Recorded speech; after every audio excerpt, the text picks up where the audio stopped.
ইসলামের নামে যদি কেউ প্রকৃত কাজ করে তো এরাই করে।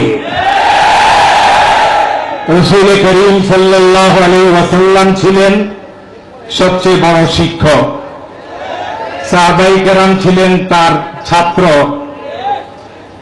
সহচর। সাহাবায়ে কেরামের প্রশংসা আল্লাহ রাব্বুল আলামিন কোরআনে কারিমে করেছেন। আপনাদের কাছে আমার এই অনুরোধ হবে, রাসূলের সাহাবাদের যে প্রশংসা আল্লাহ পাক কোরআনে করেছেন, এই গুণগুলি আপনাদের মধ্যে আনার জন্য চেষ্টা করবেন। যদি সাহাবায়ে কেরামের সেই গুণ আপনাদের মধ্যে আনার চেষ্টা করতে পারেন আর সেই গুণে গুণান্বিত হতে পারেন, তো পৃথিবীর কোন ক্ষমতা আপনাদেরকে বাধা দিয়ে রাখতে পারবে না। ইসলাম সবসময় উপরে থাকে, সবাই নিচে, ইসলামই উপরে। আর এই প্রমাণ আপনাদেরকে করিয়ে দিতে হবে।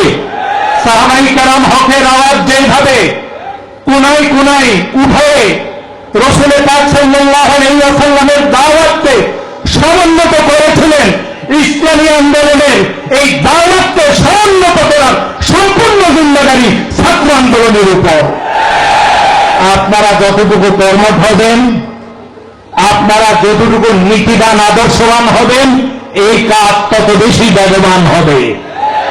আর মনে রাখবেন, ছাত্রের জন্য 1 নম্বর কাজ পড়ালেখা, 2 নম্বর কাজ বড়দের আনুগত্য করা, 3 নম্বর কাজ সময়ের অপব্যয় না করা, 4 নম্বর কাজ দেশ জাতির জন্য সুচিন্তা করা। এই সব দায়িত্ব আপনাদের। এই দায়িত্বের প্রতি যত্নবান হওয়া, এই দায়িত্বের জন্য অগ্রগতি নেওয়ার যত রকমের পদক্ষেপ আছে সবগুলি গ্রহণ করার দায়িত্ব আপনাদের। মুখে বলা সহজ, আমরা সব করি, আসলে কেউ কিছু করে না।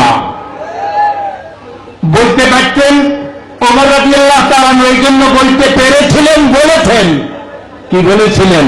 ওয়ালাউ মা তাকালবুন আলা শাতাইল ফুরাত, সুদূর ফুরাত নদীর দিয়ে একটা কুকুর যদি ভুক অবস্থাতে মারা যায়, ওমর তোমাকে কাল কিয়ামতের ময়দানে জবাবদিহি করতে হবে, তোমার শাসন আমলে কুকুর কেন ভুক অবস্থাতে মারা গিয়েছিল।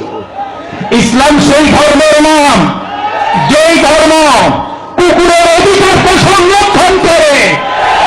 আর যারা জাতির কর্ণধার, তারা মানুষের অধিকার সংরক্ষণ করতে পারে না। একমাত্র আল্লাহর আইনের মাধ্যমে, মুহাম্মদুর রাসূলুল্লাহ সাল্লাল্লাহু আলাইহি ওয়াসাল্লামের আদর্শের মাধ্যমে এই পৃথিবীতে শান্তি আসতে পারে।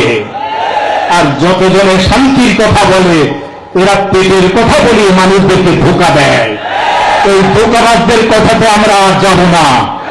আমরা এক হব, আমরা ন্যাক হব, আমরা সাহাবাদের আদর্শে আদর্শবান হব।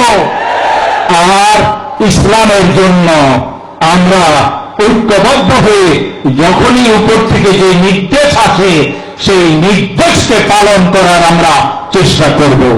ওয়া মা আলাইনা ইল্লাল বালাগ।